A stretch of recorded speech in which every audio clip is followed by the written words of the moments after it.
Goodbye, everyone. What? I wasn't expecting that. Hey guys, it's us again for the 200th time. No, no, guys, we're here. 212. Yeah, 212. I thought every episode was 209 at this point. Yeah, every episode is 209. They're all about Batman. Yeah, we're here again, back at it at the Krispy Kreme. I bet none of you looked that up at all. But yeah, James here, joined with Robert Hello. and Vito. Hello. Ooh, used my actual name. Yep. There you go. Yep. It's a very somber episode. No, I'm just kidding. Yeah, we have announcement to make. Due to life being what it is, it appears that this will be our final episode, at least as far as we know for now.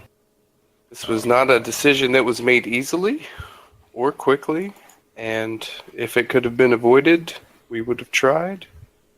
But yeah, this is it, guys. I'm happy we made it this far. Yeah, it's 55 episodes in total. So, absolutely. I'll take it. Yep. It's true. Those man. poor people listening to me speak. Off the rants and me going off on tangents and speaking like someone shaking up a 8-ball. At least we're out before I did an episode on tacos, okay? That would have been an interesting one. Yeah, but as he said, it's just people's commitments to other things are starting to take precedent. There is a time difference hurdle that needs to be accounted for as well, and with certain developments with Veet and certain developments with James here, that's not very possible at the moment. I, on the other hand, am made of time, so I'm just kind of sitting here going, okay, sure, all right, we're good. Yeah. True. I mean, But, go ahead. I'm in total agreement with you guys, though, because if you can't do it, I don't want to do it alone. No one wants to listen to me speak alone. So yeah, I'll jump right into it. Like what's been going on in my neck of the woods. So yeah, still working at the old jobbo, doing my thing. People keep quitting. It's getting really hard. There's not enough people to run a store. Oh, that makes it tough. Yeah, one of my poor managers, she's worked almost 60 hours this week. I was so upset with the store manager. He could have called me in, but he would have told her to do an open to close, which is like 16 hours. Ouch. And so, we're having to pick up slack from 2 people leaving, and there's probably a third leaving, like someone who's just reached a point where they don't care about their job anymore. So there's that. Also, some of these shifts I have to be 3 people, and it's rough. I'm trying really hard to stay awake right now. Are they not employing fast enough, or they can't find people, or they're not trying hard enough? They've hired several people. None of them will go to the welcome day because it requires you to drive out of state 6 hours. Right. To go to the welcome day. That's right. One person did go to the welcome day. They got their mileage check for traveling and then immediately quit. Oh, okay. So they just fleeced the company for several $100s. Sheesh. Yeah, it's rough. And yeah, it's making it hard. And apparently, this is what I've been told, but I'm on the short list to become a manager, which is going to make it even more difficult because it puts me in the position to have to work 16-hour days when people don't show up. So, My Warcraft raid. yeah, I don't even really get to raid anymore. It's super sad because I love my Warcrafts and hanging with my peeps. But yeah. But on the other side, money. all that This is a green thing cash. I've never had before. Yeah, it's true. So there's that. Veet, what's been going on with your life? Well, so a few episodes back, we talked about how I had applied for a charge nurse position in the unit I had been in for about the last 6 years. Was unsuccessful in that. But I obviously made an impression because about 3 weeks after I had been turned down for that position, one of the senior nurses on the interview panel came and found me. Asked if I was interested in a secondment to be a charge nurse on one of the wards in the hospital. She then went on to explain it was a urology ward, so that's a little different, and that it would be a 12-month secondment. And I went home, thought about it, discussed it with Claire, pretty much knew straight away that it was too good an offer to turn down. I'm having a couple issues with my current job, and that's got nothing to do with the actual unit. It's just the physicality of the job, and that is night shift. I've never had an issue with, working evenings, working weekends, working public holidays, but I've been a registered nurse now for 26 years, and each year nights become harder and harder to do. And working nights is a young man's game. Yes, it is. Absolutely. I remember I was a 6-month period in Texas when I was in my mid-30s. I was doing 60 hours a nights for 6 months straight. And it was like water off a duck's back. Now, sort of 10 years later, I'm like, if I sleep 3-4 hours after night shift, I'm doing really well. And it's like I wake up with a headache and a hangover, like after every night. That's what it feels like. And the other issue is I'm sort of losing interest in the keeping clinical people alive. No, not that. No, but the clinical aspect of my job. And I've found that I have been more and more interested in sort of people management, which is what led me to applying 12 months ago for this coordinator position that I've been doing and enjoying. But it's sort of people management with night shift. And I sort of need to walk away from the night shift. So, cut a long story short, they offered this secondment to me. It's 12 months. It's more than just a babysitting position. I have to get in there, get oriented, and do what needs to be done. And the way I look at it is if I can do this and do it well, then I can walk into any charge nurse position within that hospital come the end of my secondment. Or if I'm walking into an absolute shitstorm because this position has been unfilled for the last 6 months, I can always come back to what I know and where I am, because being a secondment, they have to keep my original position open. So that's me. Neat. That means working 5 days a week from 7 a.m. to 3:30 p.m. But unfortunately, it does mean having to walk away from this podcast, at least for now. And I have to walk away from my raid team as well. I had found a great bunch of guys, a great time slot, but now that time slot doesn't work either. So I'll be looking for a very late night raiding team, I guess. Maybe. I don't know. Or go back to resistance. Unfortunately, the times just don't work. I'm literally looking for a raid team that would start at like 9 p.m. server time to make it work for me.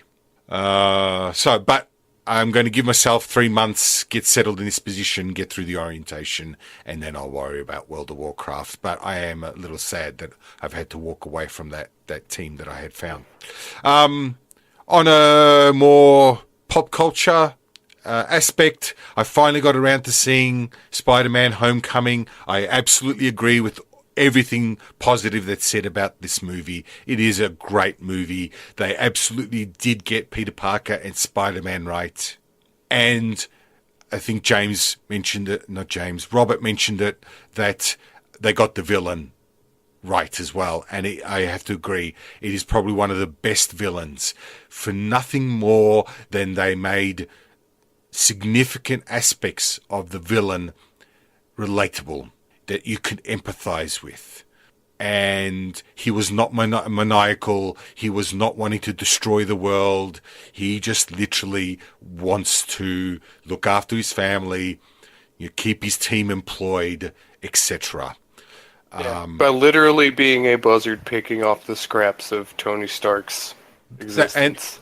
He really is a vulture. It's really amazing. He even makes a vulture, like there's a scene where Spider-Man like webs him, and they do a snap zoom in on his face. He looks down, the green eyes. He makes a noise.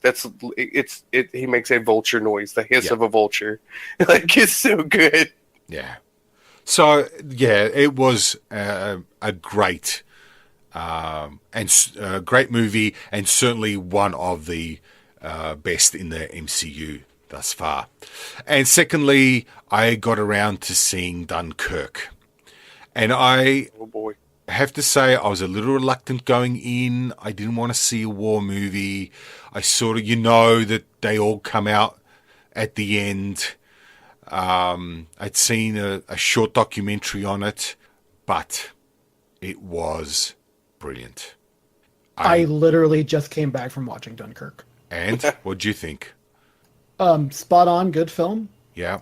Very well done. It's a little weird for me, though, because my entire family is history buffs. Right. My brother's entire education is based in history, even. Sure. So, Sunday mornings is, when the Germans did such and such and the British responded with blah, blah, blah. That's how our days go, and it influences a lot of our politics. The Battle of Hastings, blah, blah, blah. Yeah. It's just crazy. But yeah, that movie is pretty spot on. It clearly goes for a much more dramatic emphasis than historical emphasis. But yeah, no, I really enjoyed it. I thought it was very well made. It's pretty masterful. Yes, it was. There were a few things about it that I felt like in a couple of places it maybe dragged a little bit, but I didn't actually feel like that was the movie's fault. Sure. And the thing is, it went at a certain pace. It was never really, it never had its peaks and valleys in pacing. It was just steady. This whole movie just kept a certain pace. It wasn't verbose. It didn't have a huge dialogue, didn't have a huge script, but it all came down to the sound. And there are some articles out there about the technique used by Christopher Nolan and Hans Zimmer in creating the sound and the music that was used throughout, and that alone kept you on the edge of your seat the whole time.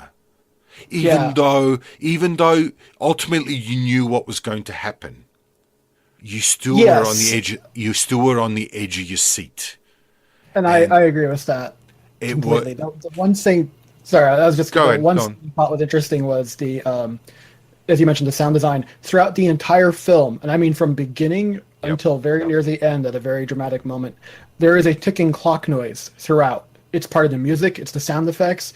There's always a throughout the entire film, ceaselessly. Yep, and it was, and again, it wasn't a cast of big names. Probably Kenneth Branagh's the biggest name in the whole movie. There's about 2 or 3 other actors that you would recognize more by their face than you would know by name. But like I said, it came all in the sound and the eye acting.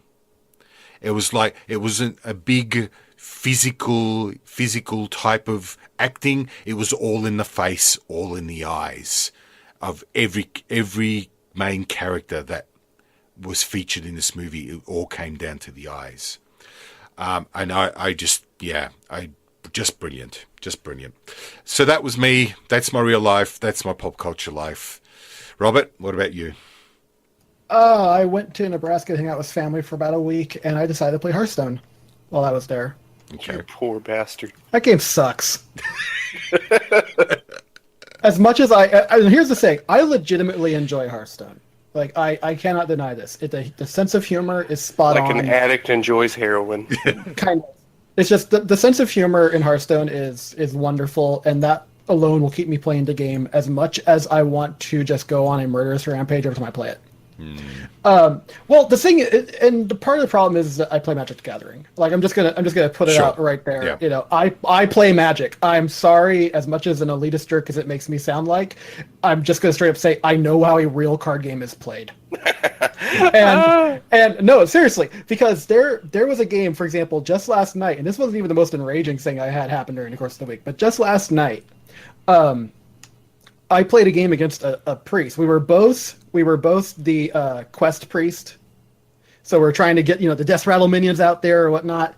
And he had a sequence of events where he played cards that say generate random thing, right? And he just kept nailing the perfect stuff. He played oh gosh, what did he hit? He played I can't remember the name of it right now, but it's one of those guys that just creates a card based on your opponent's class, not like in their deck or something, based on their class. Sure. He got Mind Vision, and then hit a 1 in 7 chance to copy my Inaya. Ouch. So he got to cast that twice. Yes. Tell me that's a good game Poor with a viewers. straight face. That game Poor is listeners terrible. are so lost in the weeds right now. I know. I'm just saying. It's literally BS. I mean, I had a guy just string together things where it's just like generates random cards, makes up random stuff, hits you with things, and it's just like I can't play around anything. There's nothing to do. There's no intelligent decision to make. I can make smart decisions once I actually have a card in my hand. That's easy. That's fine. But the moment the game just goes, you know what? All these cards may as well just say shrug. That's what the card says. At that point, I have no idea what to do. There's nothing to play around because he's going to play a card that says generate a random dude, and then I just kind of sit there and watch and go, what is the random thing? Oh, it's Mass Dispel, and I just lost 5 Death Rattles. Cool. Yeah, that's fair. That's a great game.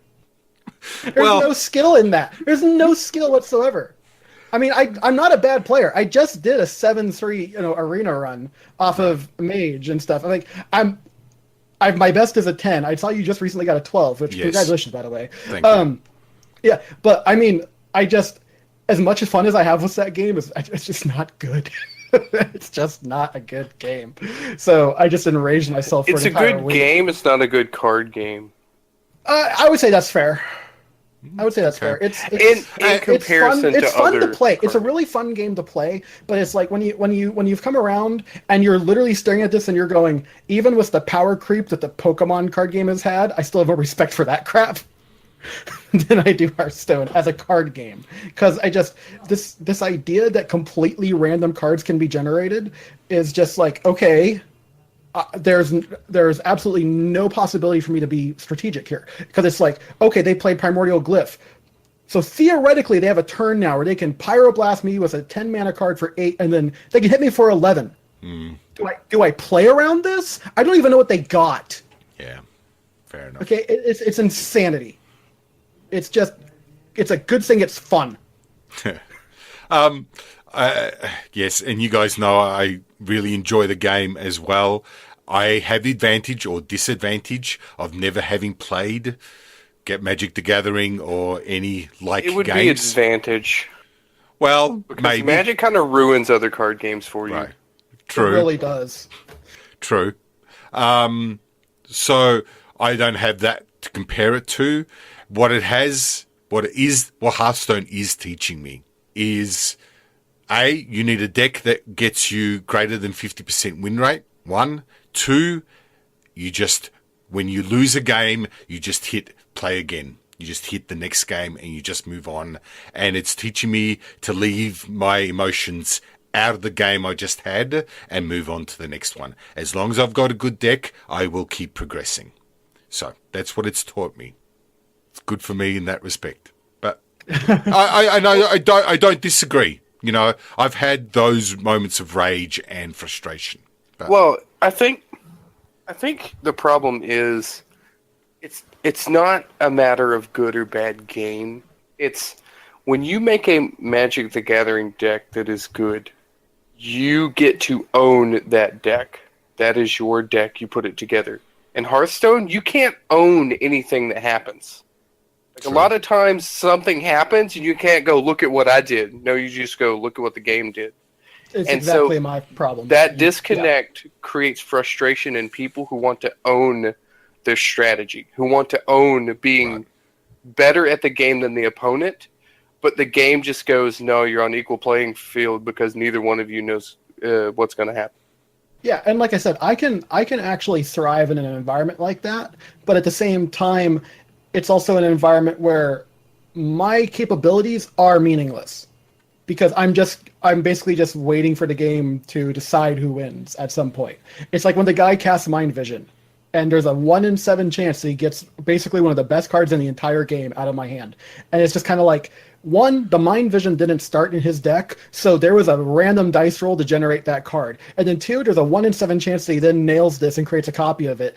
And it's just like, the entire process is him basically just going, shrug, and just seeing what happens. And then the game says, oh, by the way, he wins because of that. It's like when a Shaman player plays Devolve. Okay.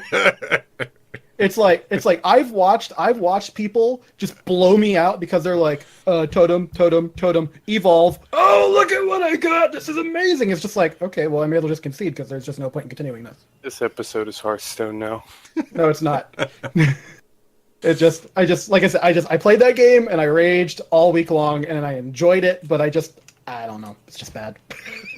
Well, I've learnt now that I can buy cards and expansions with WoW tokens, so now I don't have to spend any more money on the game. So this is true, and this is Destiny 2 shot the price of the WoW token up so high. Yeah, that too. Oh god. True. Yeah, but so other than this trip though, where I went to go see family and had a lot of fun, just been writing my book. So for anybody who has any inclination or care whatsoever, that is a thing that is happening. I'm at 84,000 words now. Oh, okay. I'm only like a third of the way through the projected plot, so we'll see where that goes. Yeah, good stuff. I'm really enjoying. At this point, Robert, do you know where the story's going to end? Oh, I've known. All right. Okay. He's probably known for over a decade. That's possibly true. No. I haven't known for a decade, but I've known for a couple of years now, like what the end game is, like where this thing goes, and obviously I'm not going to. The major plot points are tattooed on him, like the dude from Memento. Sure. No, I know where I'm taking these characters and where I'm going with it. The thing that's actually been more interesting to me than writing it has just been watching the other ideas pop up where it's like, oh, okay, so now that I'm doing this, I can do this, or I'm doing this and I can do that, or I chose not to kill this random side character, which means that in another completely unrelated sequel, I can have that character alive doing this, and that'll make this more interesting. Oh, that's cool. Let's do that. Because there are shenanigans afoot. Like this book in particular has always been kind of the gateway introduction to my greater insanity. As in, like, this book is more or less like introduction of the setting, and then from there there are other settings to explore. Basically, I have this giant sign taped to the back of my book that says, warning, writer plays Magic the Gathering. So shenanigans will be afoot. There will be lots and lots of things going on, assuming of course that I get to that point. I think right now what I'm going to do is, like, I'm going to finish writing this. I'm going to get the beta finished, get the alpha finished, send that to people who want to read it, take the feedback, get the beta done, and then while I'm looking for a publisher, start writing the next one. And just to kind of like give a hint as to like the kind of insanity that this is, the next one has absolutely no relatable features whatsoever, save one character who would appear halfway through. Okay. It doesn't even take place on the same damn planet or in the same reality, and yet it is a directly tied sequel. That's how crazy this is. Okay. Yeah, so means nothing to anybody right now, but maybe in the distant future they'll be like, I remember hearing about this, yeah. So we'll see. Yeah, so that's basically been the thing. So we've got our announcements, we've got our week in the past. All right, I think we're good for our topic. Our topic for this episode is Nintendo. Company, its consoles, a little bit of its past, present, and its future. We've, throughout the course of In One's Kin, we've mentioned a lot to do with Nintendo, but it's always been as a vehicle for the things that we like. Like when we talk about Final Fantasy, or Pokemon, Mario, like all these things were framed around this one company, Nintendo, that pretty much single-handedly resurrected video gaming from a grave in 1983. Like, no joke. Back in the day, arcade games were a thing. Nolan Bushnell wanted to bring video games to the home market. You can play games at home, and he created Atari, and that was all well and good. There was no way to tell what was a good game and what was a bad game. You didn't have the internet back then to look and be like, hey, this one's good, or hey, this sucks. So the market became so flooded with games because everybody with a circuit board could make a game that the market flooded, collapsed. Like video gaming, like you wouldn't think of it today when you look at like Call of Duties and their $200 million budgets, that gaming actually failed once. Just on a random aside, isn't that partly due to a game based on E.T.?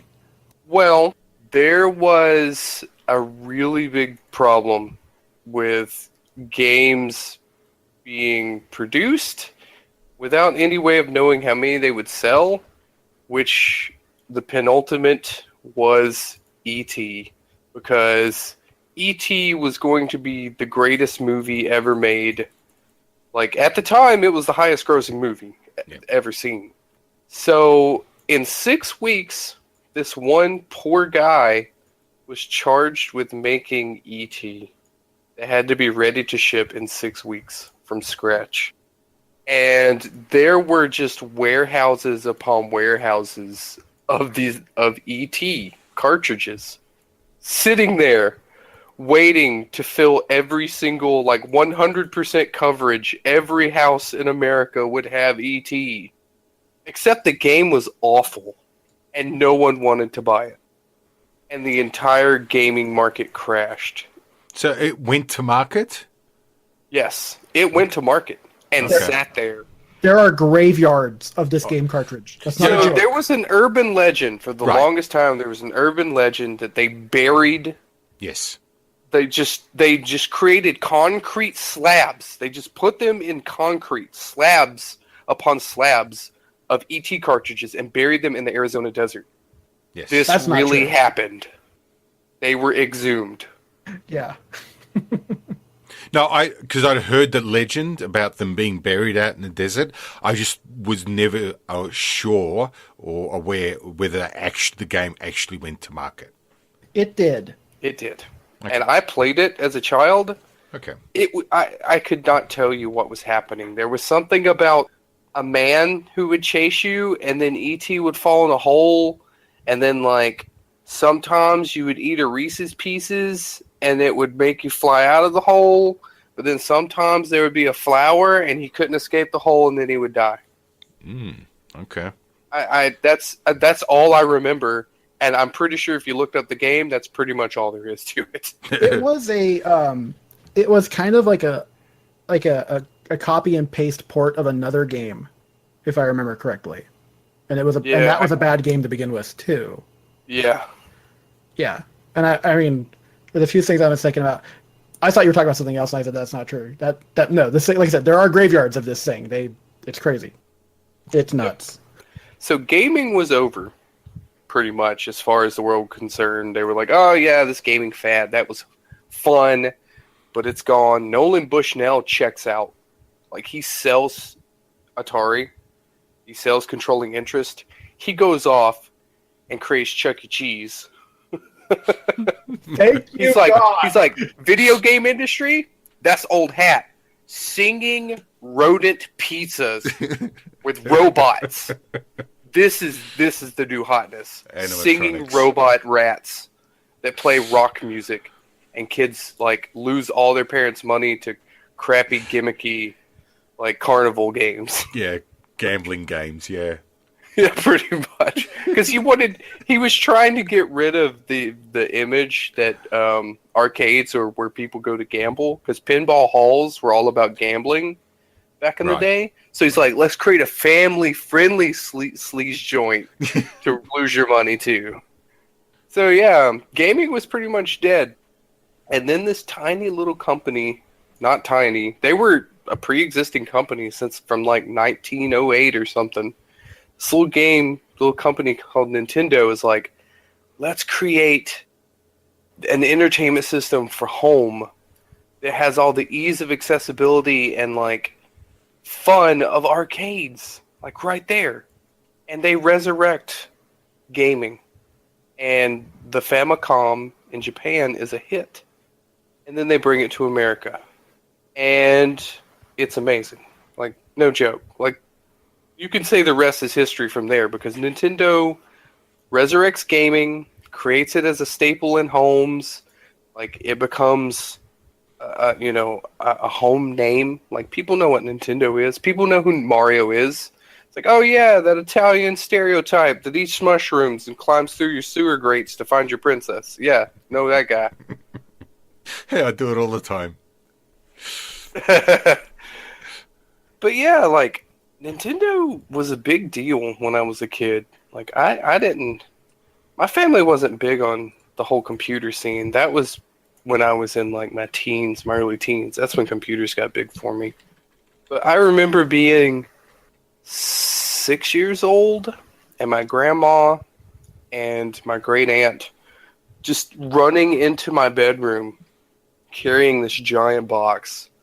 And I'm like, what is this? And they're like, we got this just for you. I don't even think it was my birthday. Like, they just straight up lowered this box in my floor, and I opened it up. Nintendo Entertainment System with Super Mario and Duck Hunt. And, that right there is the defining moment of when I became a gamer. They bought me a Nintendo. And, like, you'd go to school and you'd be talking to your friends like, oh, what's this game? What game you got? And we would, like, share games and have fun. Just a pure experience of joy and fun. Exactly what you would come to expect from Nintendo. The reason being the Nintendo seal of approval and proprietary control over software. For the Atari, any Joe Schmo could make a game and throw it out. Like, no joke. Put the name in pen on a piece of tape. Put it in a Ziploc sandwich bag and be like, yeah, I got 30 units of Duncan's Rush. Yeah. It's the new hot thing. And you just get like this piece of crap. No, Nintendo was like, we control what gets put on our console. We will sue anybody who tries to make illegal games. And to make sure that people can be sure that they're getting a Nintendo game, they created this gold seal of approval that was on every one of the Nintendo games that they put out. It's like, this is how you know it's the pure stuff. This is the legit versions of the games. And it worked. Like they pretty much almost destroyed the third-party market for a long time. And then they create the Super Nintendo, which is considered the golden age of gaming. Like, I remember the first time I saw a Super Nintendo, it was like at a birthday party. My friends all gathered around, and my friend had brought Chrono Trigger. Needless to say, I was a terrible friend back then. I abandoned the birthday party and stayed up all night playing Chrono Trigger. Like, I was like, all right, guys, you're fine. I'm doing whatever this is. This birthday's boring. Like, my friend, I'm like, this dude threw up during that baby scene for Men in Black. I don't want to hang out with that. I want to hang out with Chrono. Like, it's an experience that I don't think anyone's ever really had with a console. Just like the Nintendo was cool and all, but Super Nintendo was the shiznit. Like, we had Mode 7, like fake 3D planes, like Star Wars games, like amazing Star Wars games. It was just the best. Being a child growing up with the existence of the Super Nintendo being fresh was the greatest, like, I think you could get for a long time. And that's the thing, Nintendo was always known for their consistency. If you knew a Nintendo game was coming out, you knew it was going to be good. The reason you knew it was going to be good is because we had Nintendo Power, the magazine. It sold us all the best Nintendo games straight from Nintendo's mouth. It's like, how could you be a Nintendo gamer and not have Nintendo Power? How else would you know what cool games are coming out? Funny thing, that publication was pretty fair. Yeah, they actually were. I freaking love Nintendo Power. And, like, I didn't really care that much about Nintendo Power until I got my Game Boy, which the console, the handheld, I probably played that thing more than ever. You've heard me talk about it when I talk about Pokemon. How, like, once I got Pokemon, it was over. I didn't care about anything else. Just me and my Game Boy and trying to find a source of light so I could see my green screen. Like, Nintendo published strategy guides piecemeal of Pokemon, but they also serialized animation as comics in the back of Nintendo Power. So not only was I getting the guide for it, I was getting to catch up on the episodes that I would miss because my school bus would always come around the time Pokemon was coming on, so I could only get like 10, 15 minutes of the episode. And they were publishing them as comic books in it, while at the same time advertising all these cool games that I should totally buy or beg my parents to buy. So I guess that was a plus for them too. Like, Nintendo was this just, I don't know, omnipresent thing in my life. And they were pretty much omnipresent for the longest time when it came to consoles. Their biggest competitor was Sega, which Nintendo owns now and is a software publisher for them. So you know who won that fight. But yeah, like, Nintendo, Super Nintendo, Game Boy, solid. Nintendo 64, amazing. I never owned one for some reason. Oh wait, that's right. The PlayStation happened, which I've mentioned in the past. Like, I went with PlayStation. And, you know, sometimes I think I missed out. But, like, from there, you go 64, then you go GameCube. GameCube is where things start to get weird for Nintendo. Because Nintendo, up until this point, they'd been dealing with these little no-name companies that they did not care about, like, that were not a threat. And then the Sony PlayStation 2 comes out, and the Xbox. And they are, like, the Xbox especially is American to the core. Like, we treat our consoles like we treat our cars. Like, the biggest, baddest, most horsepower. This thing can crush a can of beer with its abs. It's like, gosh. What? No, we used to joke because when those were new, I went on a school band trip to California, and this poor guy, his backpack fell off of the, like, little cart that they send to the airplane, and an airplane ran over his PlayStation 2 and destroyed it. And he got a new one when he landed at LAX. But his console got run over by an airplane. And everybody joked that if the airplane had hit an Xbox, the airplane would have broken. Yeah. Like, this thing was American to the core. It borderlined on being some kind of military hardware. Like, they wanted you to know it was the Humvee of consoles. So that was a new thing. Like, people had mentioned graphics in the past, but Microsoft came out swinging. They were like, no, graphics, big, beefy polygons. Like, polygons and numbers you've never seen before. And so Nintendo goes, all right, everybody's been chasing us this whole time, trying to copy what we're doing.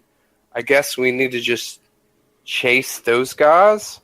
And the GameCube was built around graphics, which is super sad because it ends up hurting the GameCube.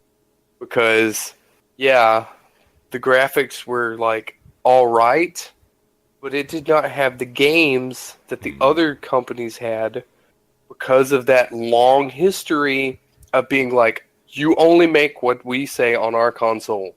We have strict guidelines. We have strict criteria. It has to go through all this, like this gauntlet of requirements before it's even considered to be made. And then if there's at any point there's anything in this game we don't like, we can pull it. And so all the third-party companies were just like, we'll just go to Sony and Microsoft because they don't care as long as we pay them a licensing fee. Right. And oh my god, did it wrecked Nintendo super hard. Which Like, also, this is something they still struggle with. yes. They have a very, I don't know how else to put it. They have a very kind of like, I guess like Japanese way of producing what they consider to be a family-friendly console, to the point where they still have this draconian control over everything. Nintendo is only now realizing what the internet is, and Right. even then, it's very controlled on their end. They only let you play with certain people. There's this friend code thing. If you do play in an environment with random people, there's absolutely zero communication. Which, yeah, that's something like Microsoft understood the internet because they were Microsoft. They were a computer-first company. Like Sony, for the most part, understood it because they were a multimedia powerhouse, making televisions and like all kinds of like consumer hardware. So they understood the need for mass appeal, and so they integrated with the internet. Nintendo has always had trouble integrating. Like I think that's why, for the most part, they just try and push for their own path because it's like they don't understand like how the world works.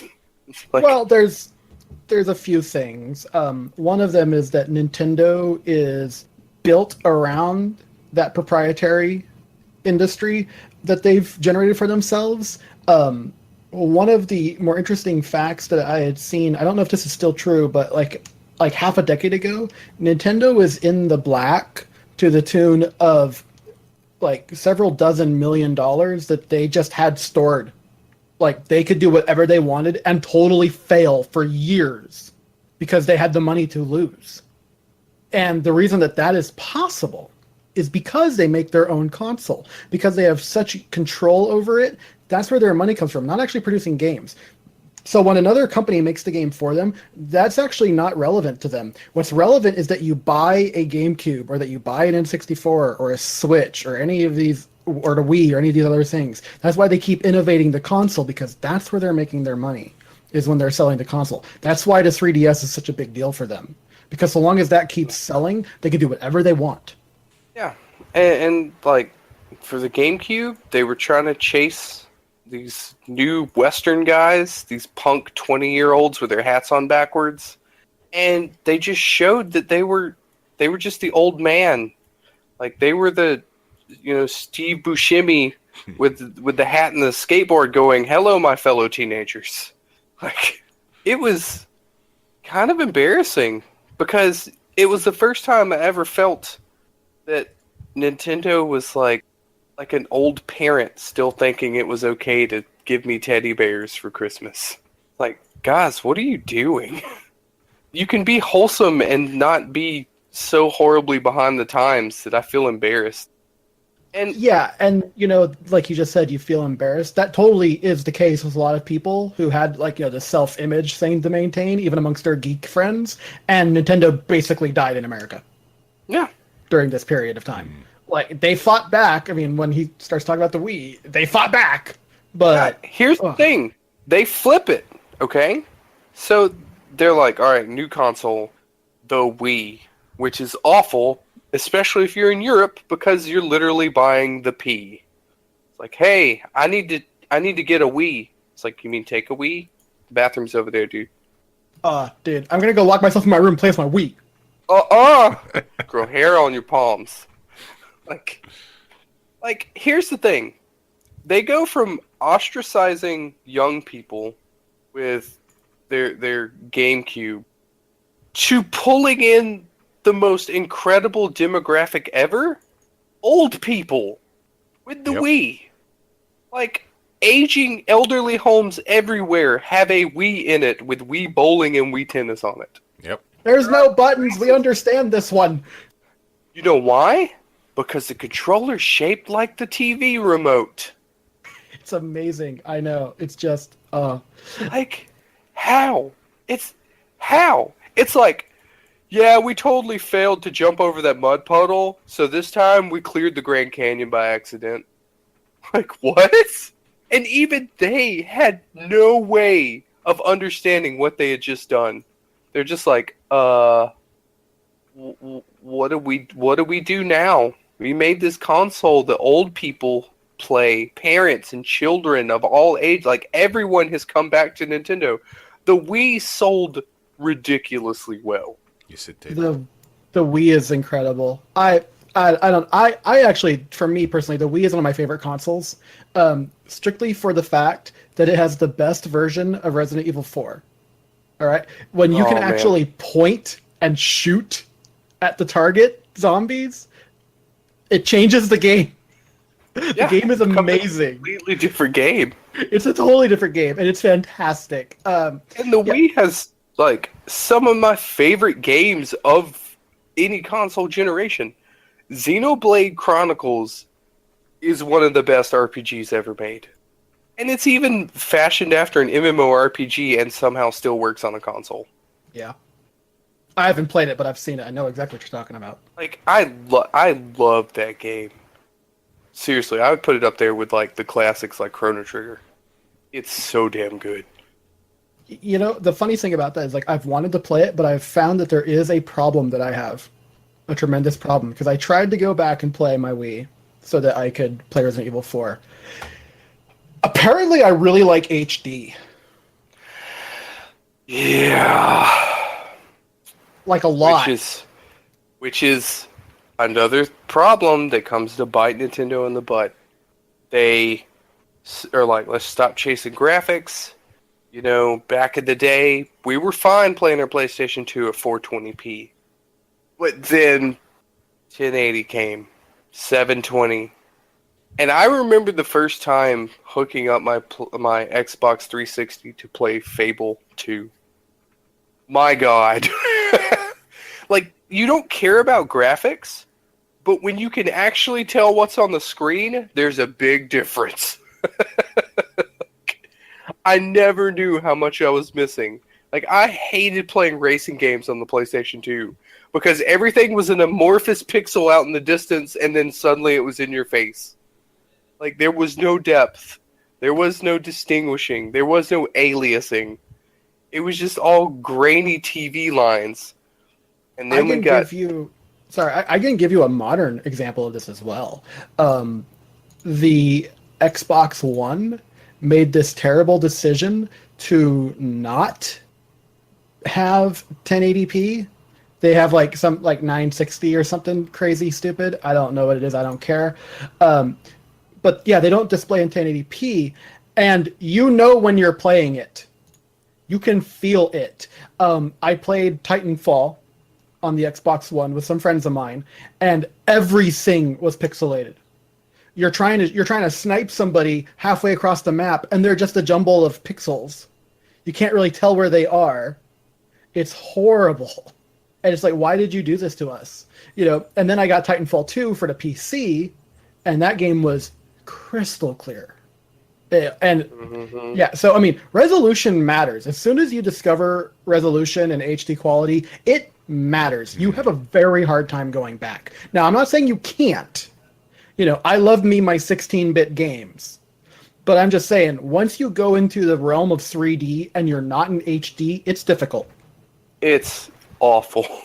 It's so awful.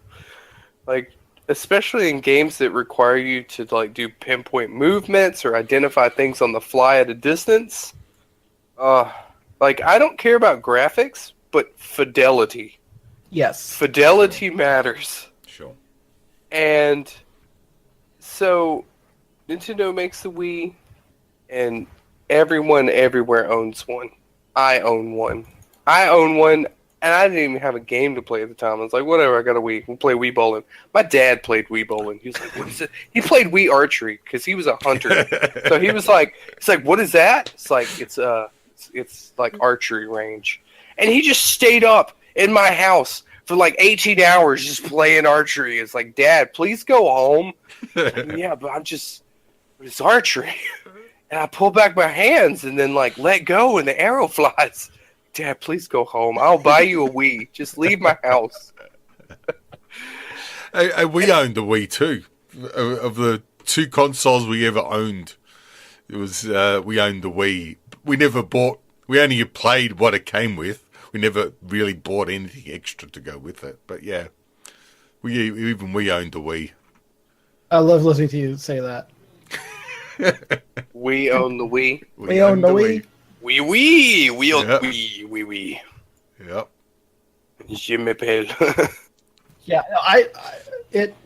it's an interesting point because the Wii is both the greatest thing that's ever happened to Nintendo, and I also think the worst thing that's ever happened to Nintendo because they make the decision at this point to really double down on going for innovation as opposed to graphics. And like normally I'm okay with this. But they did it to the point where the Wii, as one developer described it, it's 2 bricks tied together with duct tape. It just wasn't very good. It left them in the dust because you saw all these game companies would be like, all right, we're going to make our huge AAA title. It's going to be available on PC, Xbox, PlayStation. That's it. Because they would have to make a completely new version for the Wii. Not only that, but there's only one M-rated game on the entire Wii, Mad World.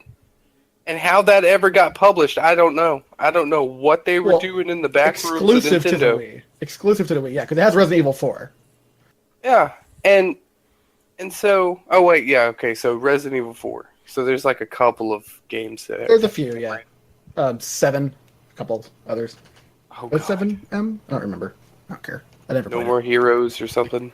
Yeah, one of those. Something crazy. There were a couple, but yeah. So Nintendo, like, gets this idea. They're like, okay, so these other consoles are niche appeal consoles. We'll be a mass appeal console.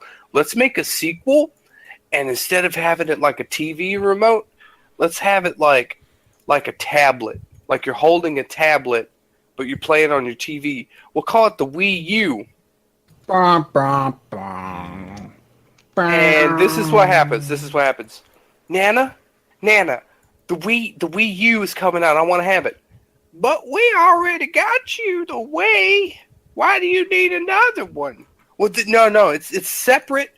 Like it has like a big screen thing, so it just has it has like a TV you hold in your hand. That's just like the Wii. You don't need that. And no one bought it because so many people were confused over what a Wii U was. Yep. The old people they attracted could not tell the difference. It was like, that's just another Wii. We already got that. It's like having a DVD player and then getting a fancier DVD player. Like it plays the games. Why do we need another one? And yeah, that happened. It was awful. Nintendo, it was like the first time I ever thought to myself, is Nintendo in trouble? Like, in my lifetime, will I see Nintendo disappear?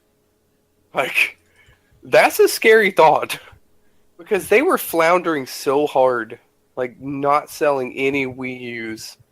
Like, the only thing that kept them solvent was the 3DS. Thank God for the 3DS. Which is a brilliant little piece of hardware, which is hilarious. Like, it's so good, but no one has ever actually used it for its gimmick. Like, 3D sucks. It hurts your eyes. And children under 6 become permanently cross-eyed if they get a Wii or a 3DS.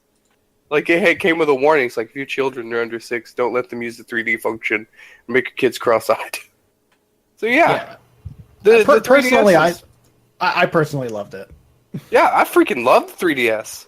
Like, it is the only thing that I've ever saw that could rival the Game Boy Advance. which is my favorite handheld of all time. Mad props to Nintendo for somehow... They've always been dominant in the handheld market. And they never even really realized it, is the thing. Because they wouldn't take advantage of it. They would just be like, yeah, I mean, it just kind of sits there. They would produce some cool games every once in a while. They never made a big push for it. No big advertising push. Like, nothing really. Well, they kept trying weird crap, like the Virtual Boy. Yeah.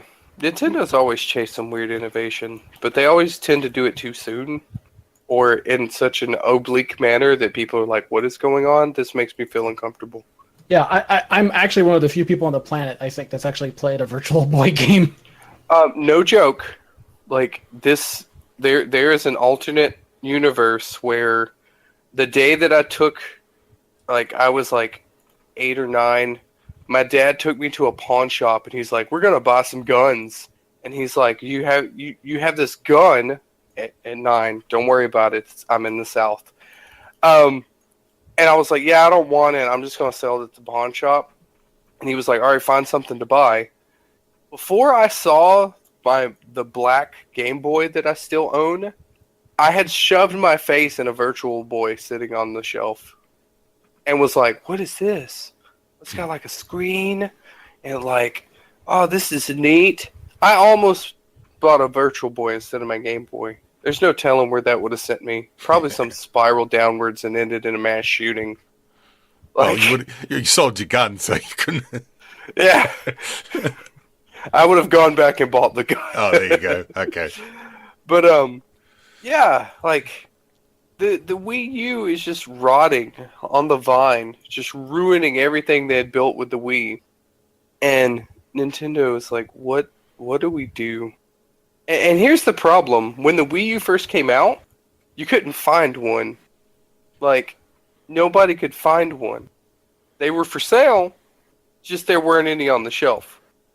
And it became super frustrating as somebody who did want a Wii U to get one, and I had to wait a long time before I got my Wii U. Like, to the point that it was, like, bundled at a discount with, like, new Super Mario and Luigi.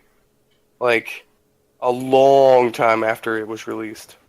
And, I seriously was, like, unsure of what the heck Nintendo was going to do to bounce back. And then they started talking about the Switch. And no joke, to me, I was like, Nintendo needs to take advantage of the fact that they have been the king of handheld. Like, yeah, they make good consoles, but they're in a crowded market with two gigantic titans, Microsoft and Sony. They announced the Switch.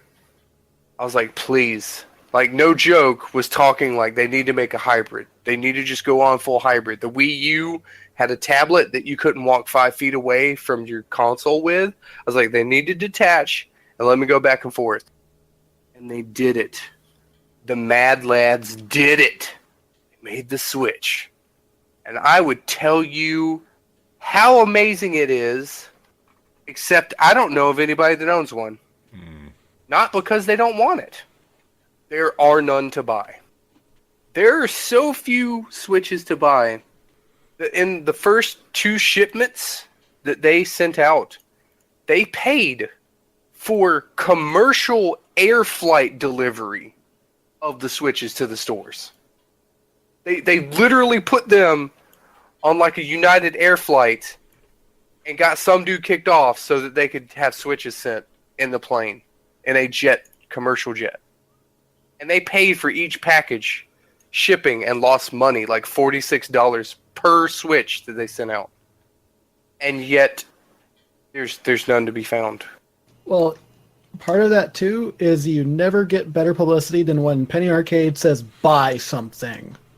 And Penny Arcade, since I mean, you gotta understand the history. Like, when the Wii U came out, Penny Arcade was like, we don't get it. The only good thing they had to say about the Wii U was that you could play on the controller while your kids were watching the TV.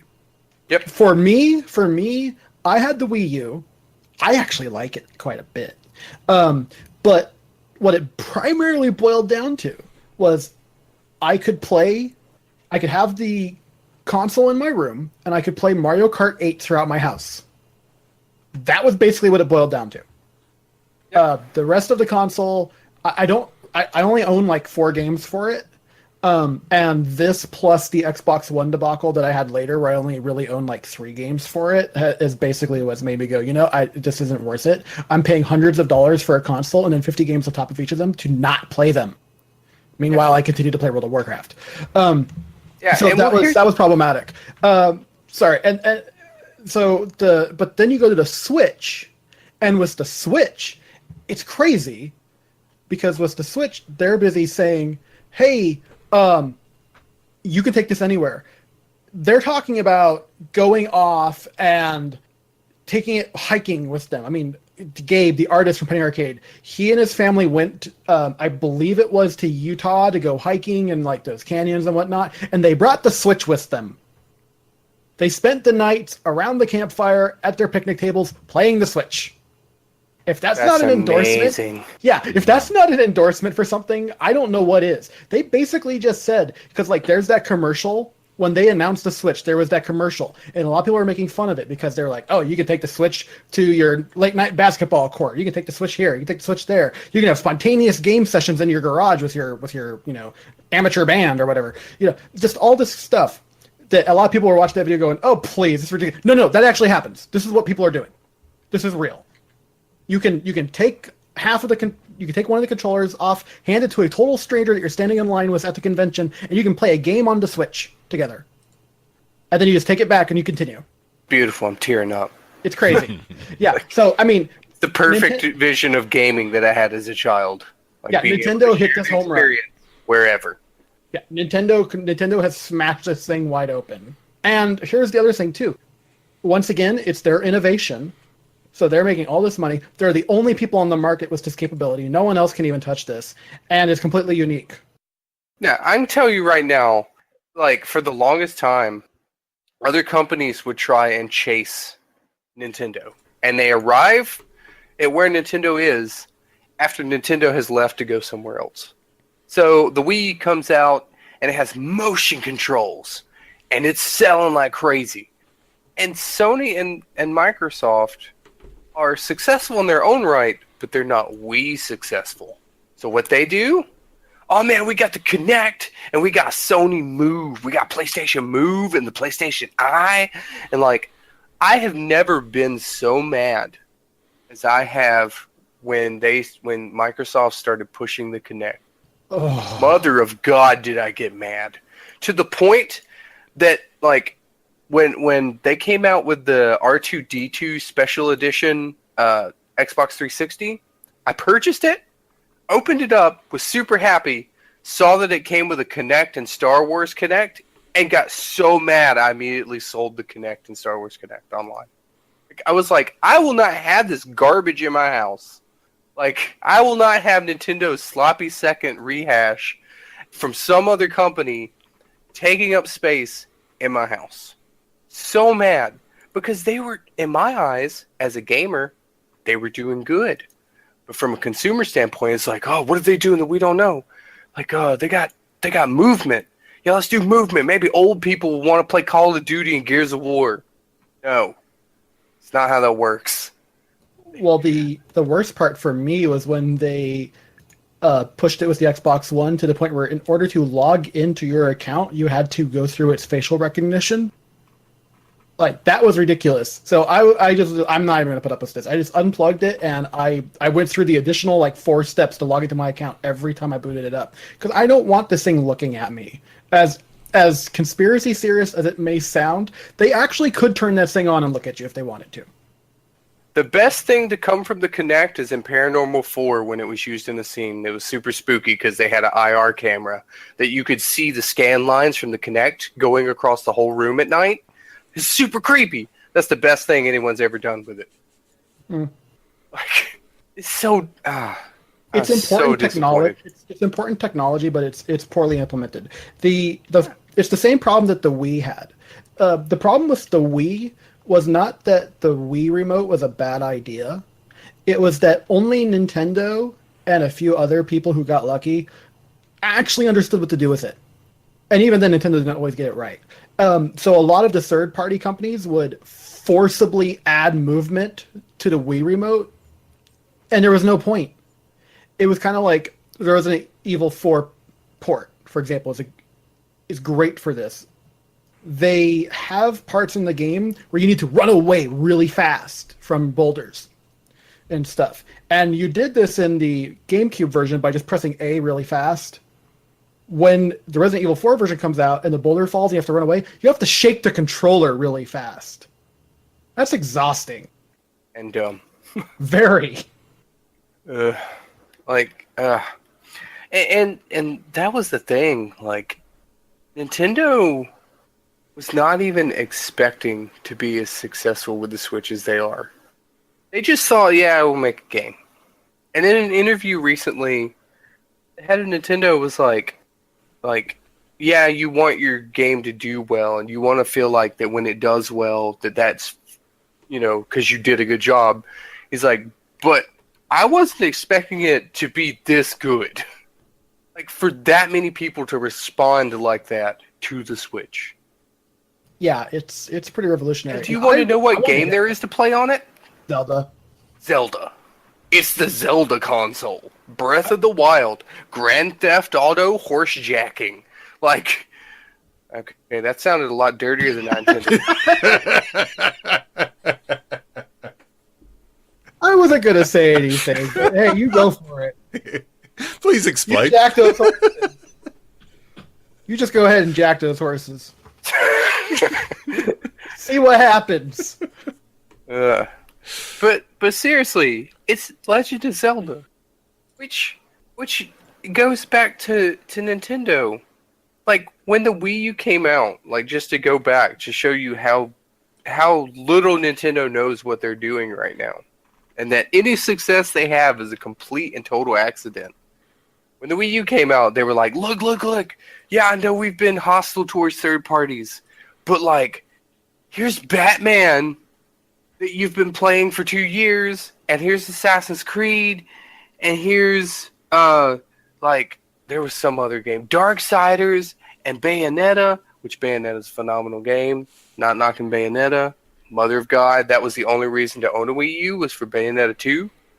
But they were like, look at all these third-party games we have. And so these re-releases of games you already owned came out, because they were catering to the core gamer. So the core gamers looked at it and was like, I already own that. I don't care.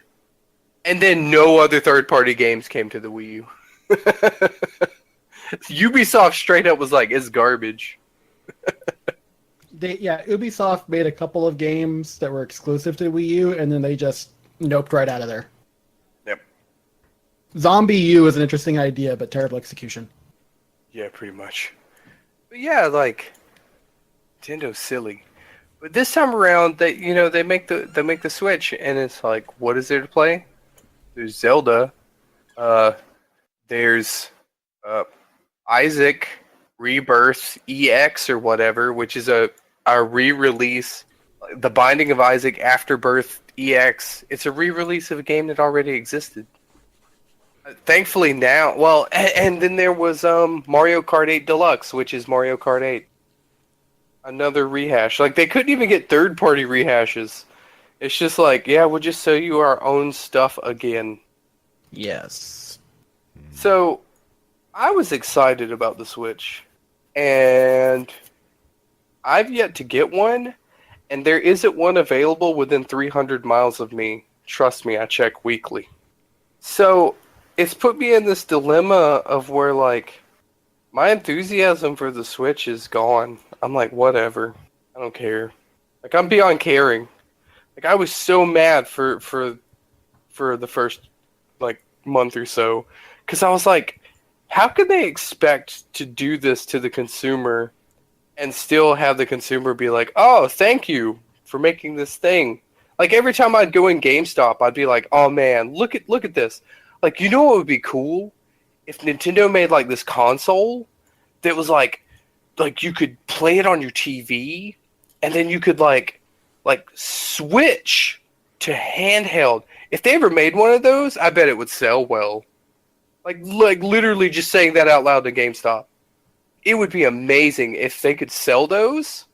It'd be so good. Like, will you tell me if they ever sell something like that? Because it's all the peripherals and the game sitting there and a big blank shelf of nothing for $299. Pretty much. That is so disheartening. Because you look and you're like, oh, there's Legend of Zelda Breath of the Wild. Buy it for the Switch and wait to get a Switch. Or I could buy it for the Wii U. Or I could just not buy it at all because that sounds way better than either of those scenarios. I'm in a very similar boat. I really, really want to play Breath of the Wild, and I'm sure that I will. I've played and completed every single major console release of The Legend of Zelda. It is one of my favorite game series of all time. And I'm just looking at it right now like, okay, I can buy it for the Wii U, which I just feel like would be a terrible decision because I'm not getting the optimal experience, even though it's technically a Wii U designed game. It's the Twilight Princess all over again. Yes, which It's like, do I buy the old version? That sounds crappy. Pretty much. So there's that option. Or you buy it for the Switch and you just kind of wonder what else is coming. Because, like, no joke, the Switch announced game that everyone's excited about, they're like, oh, this is coming, this will be great. It's frickin' Skyrim. Yeah.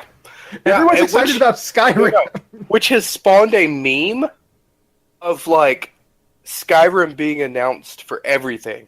It's like, guys, look at what just got announced. And it's a picture of a TI-83 with a pixeled screenshot from Skyrim. Skyrim on everything. Like pretty much is the meme now. Well, yeah, because they just released the Mastered Edition, you know, and I mean, Skyrim just won't die, which I don't have a problem with, frankly. But no, I don't either. But the main point is that you have all this potential.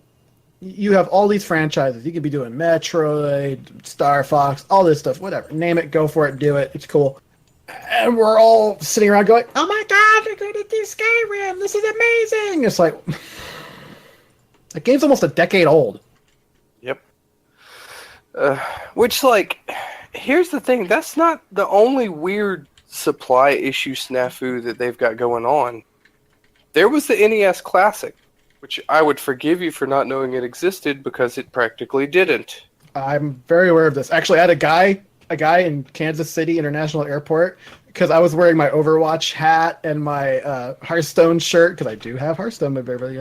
I had my Hearthstone shirt on, I had my Overwatch backpack on, and this guy was like, he's just like, oh, you're a gamer? And he was talking to me, he's like, you know, can't believe Nintendo doesn't want to print money by not having more of those NES Classics available. And I'm just laughing because it's absolutely true. Yeah, it's super sad.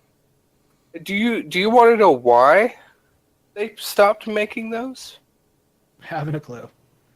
Because, in their infinite wisdom, they put a computer inside of it that had storage inside that could hold every Nintendo game ever made, and that was the first thing people did, was hack it and add every Nintendo game ever made to it as an emulator device. Oh crap, I gotta buy one of these. It's the most beautiful emulator device ever, because the firmware on it reads ROMs. Like, Nintendo wasn't even playing around. It literally reads ROM files using their HUD. So you just go through and select the games that you've thrown on it using Nintendo's heads-up display. And it's just like, all right, bam, playing whatever game I want. All 1,000 Nintendo games, because there's enough memory on this computer, because the smallest solid-state memory you can get is big enough to hold every Nintendo game ever. That's hilarious. I didn't know that. They screwed themselves without realizing it. And so they were like, we're not making that anymore. It's limited run. Don't worry about it. Well, that's the other thing, too. Nintendo is still obsessed with selling everybody their old games on virtual consoles through the Wii and the Wii U and the Switch. Well, that's like... So they're now going to be making the Super Nintendo Classic, which is only going to have, like... It's going to have less games than the Nintendo Classic had. And they also said it's going to be a limited run. Which, at this point, I'm like, you're not raising confidence in me about you. You're just making me want to emulate more. Like, you just make me want to emulate games because I know I'm never going to own one. The only time I'm going to see them is going to be on eBay for $800 because there are pictures on the internet of entire pallet shipments of like 60 of them that scalpers would just purchase with a bot and then put on eBay for $500 a pop.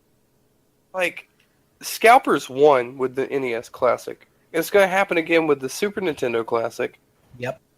And here's the thing, to add insult to injury, Nintendo likes to do what I call pointless iteration, which they became the king of with... They started it with the Game Boy Advance. They made the Game Boy Mini, the Game Boy SP, the Game Boy Micro. Oh, gosh, yeah. They made so many versions of the Game Boy Advance. And then they perfected it with the DS. There was the DS, the DSi, the DS Lite, the DS XL. Like, no joke, I own most of those. And they all just have small iterations that they would come out within like 6 months of each other. To the point that I had fatigue. I was like, I'm not buying anymore. And so the 3DS comes out, and then there's the 3DS Lite, the 2DS, the 3DS XL. And then finally they make the new 3DS XL. And it was supposed to be a bigger processor, higher graphics, faster processing times to play all these new 3DS games, which, once again, is them not knowing how to name something. It's literally called the new 3DS XL. Well, the thing I have about that, though, too, what does it matter if it's more powerful or stronger? It's like I'm looking at these current consoles, like the Xbox, and they're doing all these, iterations of the Xbox and the PlayStation 4 right now. And they're like, this one's slightly better than the previous one. I'm like, okay, and this affects your older games because... Here's the thing. It was going to allow you to play new games that they were going to make specifically for the new 3DS that could only be played by the new 3DS. Here you go. I know this might make the episode run long, but I'm going to name the library of games that are made exclusively for the new 3DS XL. Xenoblade Chronicles. I'm done. Has time stopped? Like, that's it. One game. A single game. A reselling of a game that already existed on the Wii. That's it. Oh, sorry. Wait, they're making a game that's going to come out in like 2018 for this console that no one's bought because there's no reason to. And the worst part about it is to help tout, like, to make it more attractive to buy the new 3DS XL Lite, whatever. It has access to virtual NES, virtual SNES console games that you can't get anywhere else. You can't get it on the Wii, the Wii U, the 3DS, the Switch. No. Only available for purchase through the new 3DS XL. Are you kidding me? Like, for real? It's just not smart. They're just gonna just straight up carve people out if they don't own this one specific console that there's no reason to own. And now they have the audacity to sell an SNES Classic with like 19 games on it that no one's going to be able to buy. It's like, what are you doing? Do you just hate success? Is that what makes you angry? That you've become, like, has Nintendo become nihilistic and, like, success is pain to them? It drives me crazy. Because they're one of my favorite companies. And I'm sitting here going, oh, look, they made a new console. Can't get that one. Oh, look, they're making a classic console. Can't get that one. Oh, look, they're making another classic console. Yeah, I can't get that one either. But they keep promising that they're going to make more. Guys, we're going to ramp up that production of the Switch to 20 million units by the end of the year. We promise. We promise there's going to be more SNES Classics than there were NES Classics. Like, your promises don't mean anything when I just look at empty shelves that have prices on them. It's bizarre. It's bizarre. It's been a recurring theme, man. I mean, like, Yeah. if you're a Nintendo fanboy right now, I don't begrudge you because I'm one of them, but man, Nintendo's driving me crazy. Oh, and they're also going to be making a mainline Pokemon game for the Switch. Maybe. I'm not joking. Here's the They thing. said maybe. Here's the thing. If this is what I'm saying, the fact that is a maybe is literal insanity. If they make that game, I will move heaven and earth to buy a Switch. Yeah, I'll pull a trigger on a freaking GameStop bundle that's like $20 extra than if I bought everything individually. I was about to say, you're going to shoot someone for this? Oh my god. No, like I'll pull the GameStop- trigger! Yeah. Sorry, Southern euphemisms. But yeah, like GameStop sells these bundles for $600. Like you don't even have a choice. You have to buy the console, the Pro controller, like what is it? Just Dance or something. It comes with Breath of the Wild. Like you don't have a choice. You just take it. It's all or nothing. Like they won't just let you buy the console. They're holding you ransom for the thing you want because they know they can. And I'm sitting here like, if they make a mainline Pokemon game, like what am I gonna do? And so far I've narrowed it down. I'm just gonna go to ThinkGeek because they have a bundle that gives you a badass Legend of Zelda watch. So I think I'll just go with their bundle. Fair enough. But yeah, it's this company that defined my childhood.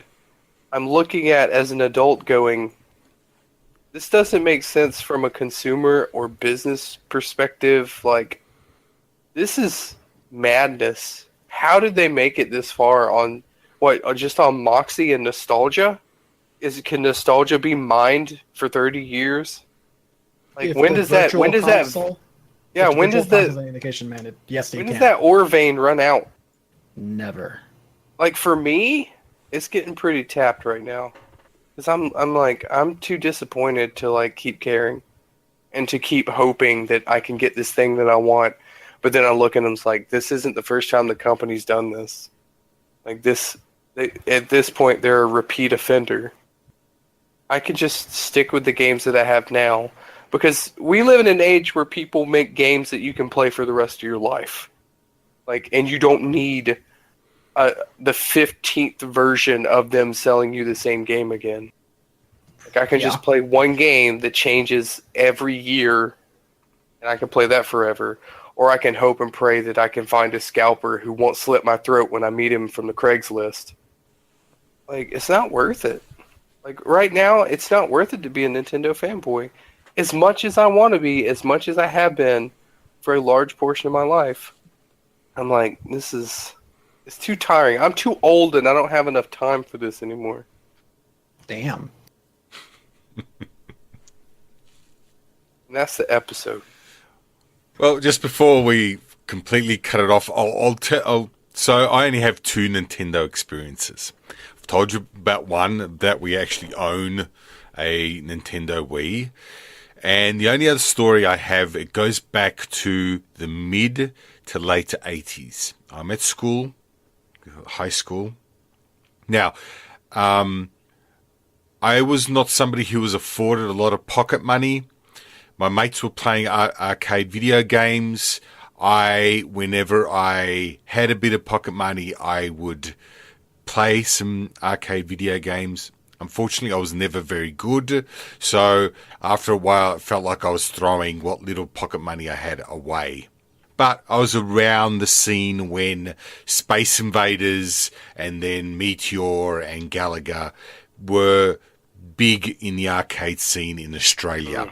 And this followed, obviously, Australia, New Zealand sort of lagged behind the United States in terms of when these games came out and how popular they were, or when they became popular.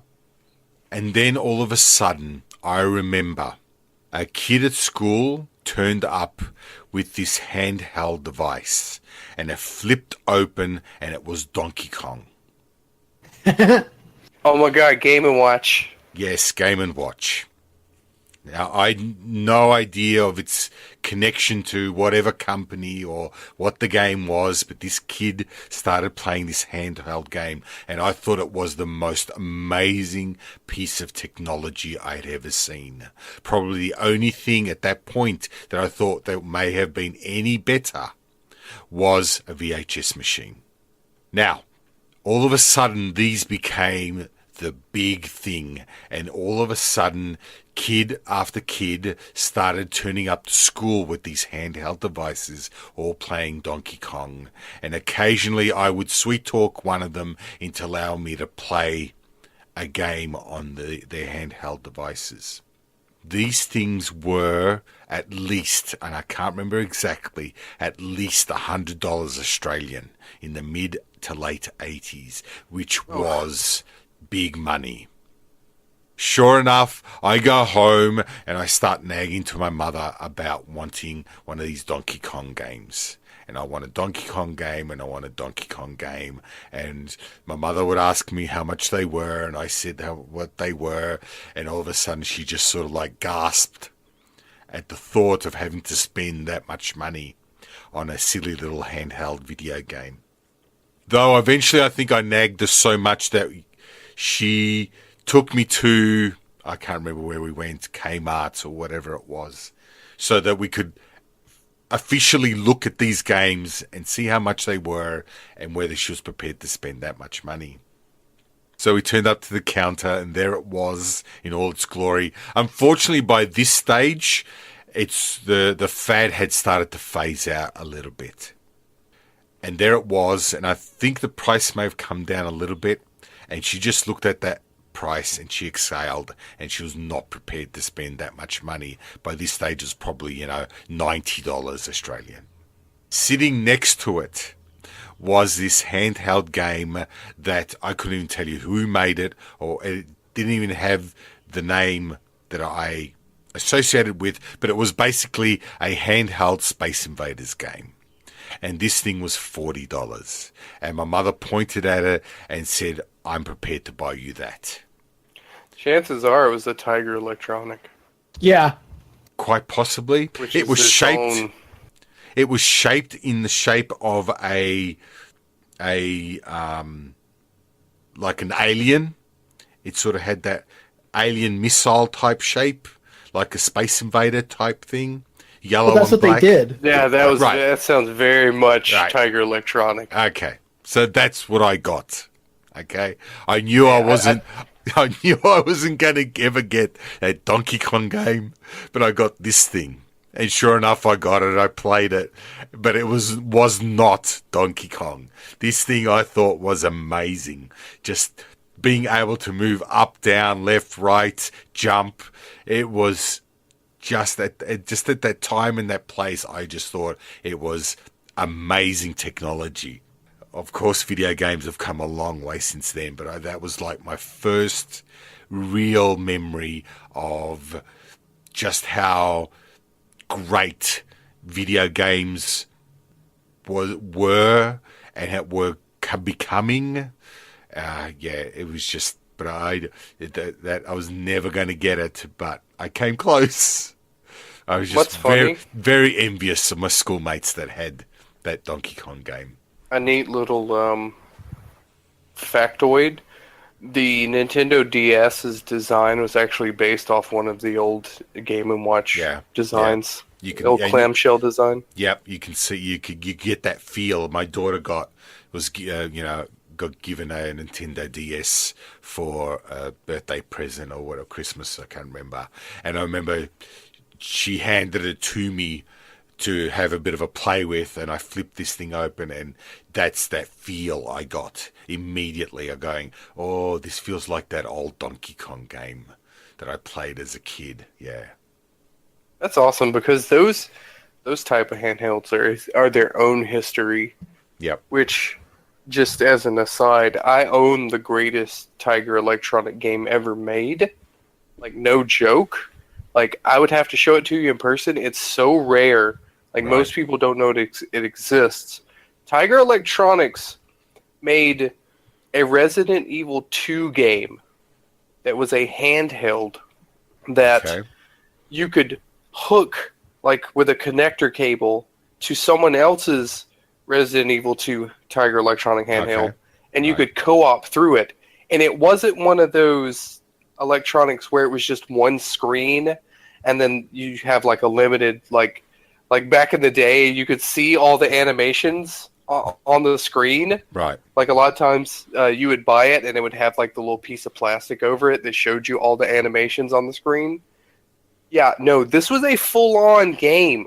It was borderline like a Game Boy game, but it was Resident Evil 2 and actually had levels and bosses and keys and backtracking. It is a Resident Evil game just in a Tiger Electronic little handheld.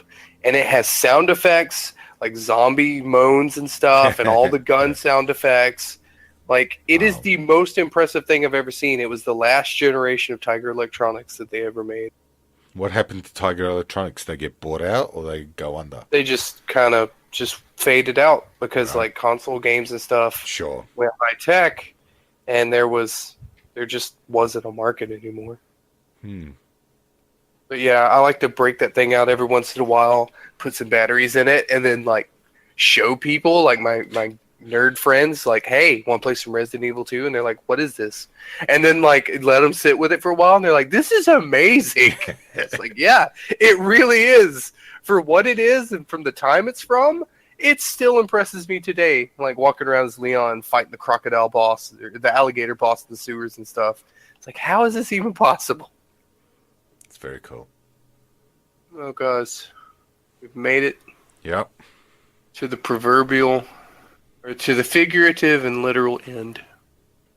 I feel like I should burp. Yeah, well. Anyway, keep an eye. Okay, I will continue to put out all our episodes up on YouTube for ease of access to anybody who's interested in going back and listening to our episodes. And don't forget to like us on Facebook, facebook.com/InOnesKen. Like us there, and if we ever bring the show back or any updates, you will put them up on there for you. Yeah, it's been fun, guys. It has. I've learned to love some things I've hated, and I've learned to hate some things I love. It's a good But it was worth every minute. You respect that Jurassic World. Yeah.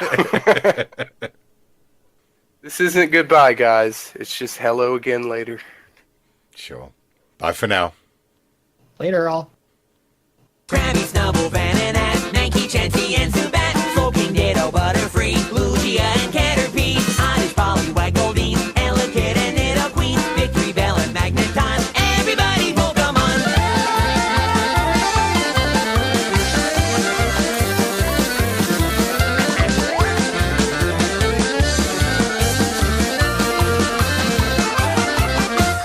Aerodactyl, Silmachoke, Meryl, Moltres, and Slowpoke, Articuno, Ditto, Muk, Flareon, and Psyduck, Pointer, Kingler, Shelder, Gloom, Snorlax, and of course Bloom, Zapdos, and Charmeleon. Everybody Pokemon.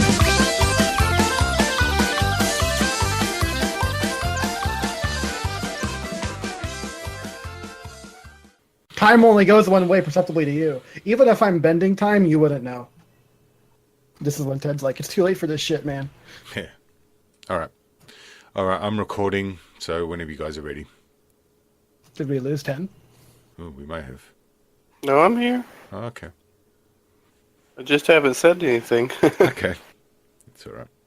That terrified me, though, because you said you were tired. And at any moment, I'm just like, oh, gee, this old man Tan's falling asleep at the wheel.